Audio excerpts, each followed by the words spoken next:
નમસ્કાર વિદ્યાર્થી મિત્રો, આપ સૌનું હાર્દિક સ્વાગત છે અમારી યુટ્યુબ ચેનલ અતુલ ચાવડ એજ્યુકેશનમાં. તો વિદ્યાર્થી મિત્રો, આજના વિડીયોની અંદરમાં આપણે વાત કરવાના છે. ધોરણ છે આપણો 11, વિષય છે આપણે નામાના મૂળ તત્વો. અને તમારી જે પ્રથમ પરીક્ષા આવનારી છે તો એનું પ્રશ્નપત્રનું પરિરૂપ છે એ કેવા પ્રકારનું રહેશે, અને આ જે પરિપત્ર છે એ તમારે 2024 અને 25નું છે.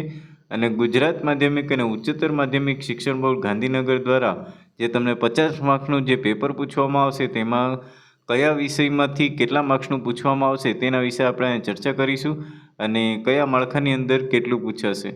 તો વિદ્યાર્થી મિત્રો, વિડીયોને આગળ વધારતા પહેલાં જો તમે અમારી ચેનલ ઉપર નવા હો તો પ્લીઝ ચેનલને સબસ્ક્રાઈબ કરી લેજો અને બાજુનું બેલ આઇકન પ્રેસ કરી લેજો, જેથી કરીને લેટેસ્ટ વિડીયોના નોટિફિકેશન તમને મળતા રહેશે. અને આ વિદ્યાર્થી મિત્રો, વિડીયો ગમે તો પ્લીઝ લાઇક કરી દેજો અને તમારા મિત્રો સુધી શેર કરી દેજો.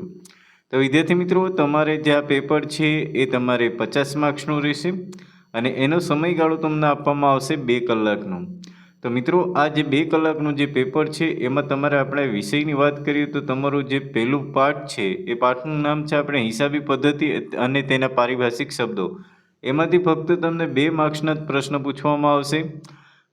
પાઠ નંબર તમારે 2 છે વ્યવહારોની દ્વિઅસર અને ખાતાના પ્રકાર. તો આની અંદર તમને 4 માર્ક્સનું પૂછવામાં આવશે.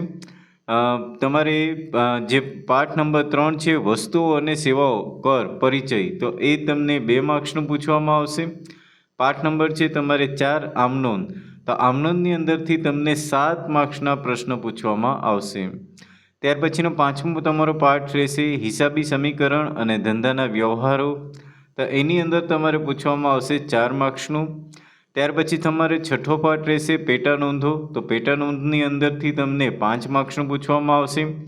ત્યાર પછીનો 7મો તમારો પાઠ રહેશે રોકડ મેળ અને તેના પ્રકારો. તો આની અંદરથી તમને 8 માર્ક્સનું પૂછવામાં આવશે. અને ત્યાર પછી આપણે 8મો પાઠ છે તમારે ખાસ આમનોંધ, તો ખાસ આમનોંધમાંથી તમને 5 માર્ક્સનું પૂછવામાં આવશે.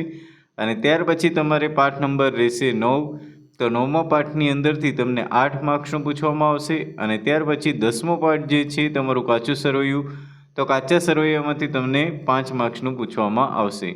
તો મિત્રો, આ પ્રમાણે તમારો જે ગુણભાર છે એ ગુણભાર તમારે આ રીતના રહેશે અલગ અલગ ચેપ્ટરમાંથી. અને આમાં સૌથી મોસ્ટ આઈએમપી તમારે ચેપ્ટરો છે, એક છે તમારે 8 માર્ક્સનું રોકડ મેળ અને તેના પ્રકારો. ત્યાર પછી ખાતા હોય અને ખતવણી. અને ત્યાર પછી તમારે મોસ્ટ આઈએમપી જે ચેપ્ટર છે એ છે આમનોંધ. તો આ ત્રણ જે ચેપ્ટર છે એમાંથી તમારે વધુ માર્ક્સનું પૂછવામાં આવશે. હવે તમારે જે પેપર છે પેપરની અંદરમાં પેપર સ્ટાઇલ કેવી રહેશે એ પેપર સ્ટાઇલની આપણે વાત કરીએ તો વિભાગ એની અંદરમાં તમે જુઓ તો વિભાગ એની અંદરમાં તમને 10 માર્ક્સના MCQ પૂછવામાં આવશે. એટલે કે અહીંયા 10 માર્ક્સના ફક્ત તમને MCQ હશે. વિભાગ બીની વાત કરીએ તો એ પ્રશ્ન ક્રમાંક તમારે 11થી લઈને 15 સુધીના રહેશે, એટલે કે 5 માર્ક્સનું પૂછવામાં આવશે. અને દરેક વાક્યના તમારે એક વાક્યમાં જવાબ આપવાના રહેશે. ત્યાર પછી તમારે પ્રશ્ન નંબર 16થી લઈ અને 19 સુધીના જે પ્રશ્ન પૂછવામાં આવશે એ તમને 3 માર્ક્સના રહેશે. એટલે કે એક પ્રશ્ન તમને 3 માર્ક્સનો રહેશે, જે સંપૂર્ણપણે 3 પૂછવામાં આવશે. અને 3 પ્રશ્નના માર્ક તમને મળશે 9 માર્ક્સનું. વિભાગ ડીની વાત કરીએ તો વિભાગ ડીની અંદરમાં તમને પ્રશ્ન ક્રમાંક 20થી લઈ અને 22 સુધીના પૂછવામાં આવશે. અને આમાં તમને 4 માર્ક્સના પ્રશ્ન પૂછવામાં આવશે અને 2 દાખલાઓ હશે. એ 2 દાખલાઓના માર્ક્સ તમને મળશે 8 માર્ક્સનું. અને ત્યાર પછી તમારે જે વિભાગ છે એ વિભાગની અંદરમાં તમને પ્રશ્ન ક્રમાંક 23થી લઈને 26 સુધી પૂછવામાં આવશે. અને આની અંદર તમારે જે 3 પ્રશ્નો હશે અને એ 3 પ્રશ્નોના તમને 6 માર્ક્સના પ્રશ્ન પૂછવામાં આવશે. અને 1 માર્ક્સ એટલે કે 6 માર્ક્સનો 1 દાખલો હશે. એટલે આવા 6 માર્ક્સના 3 દાખલા હશે. એટલે ટોટલ આનું માળખું રહેશે વિભાગની અંદરમાં તમને 18 માર્ક્સનું. તો મિત્રો, આ પ્રમાણે તમારું જે પ્રથમ પરીક્ષા છે એ આ પ્રમાણે રહેશે. અને આ પ્રમાણે તમારી જે પરીક્ષા પત્ર જે છે એ પ્રશ્નપત્રનું માળખું આ રીતના રહેશે. અને જે આપણે ચેપ્ટર તમને દેખાડ્યા એ ચેપ્ટરમાંથી જ તમારી પરીક્ષા લેવામાં આવશે. અને જેટલા ગુણ આપેલા છે એટલા ગુણમાંથી જ તમારે વધારે તૈયારી કરવાની રહેશે. તો મિત્રો, આશા રાખીએ છીએ કે તમને આ વિડીયો ગમ્યો હશે. વિડીયો ગમ્યો તો પ્લીઝ લાઇક કરી દેજો. અને કમેન્ટ બોક્સમાં જો તમને કોઈ આવા પ્રશ્નપત્ર જોતા હોય તો મને કમેન્ટ બોક્સમાં જણાવજો, તો આપણે પ્રશ્નપત્ર પણ મોકલાવીશું.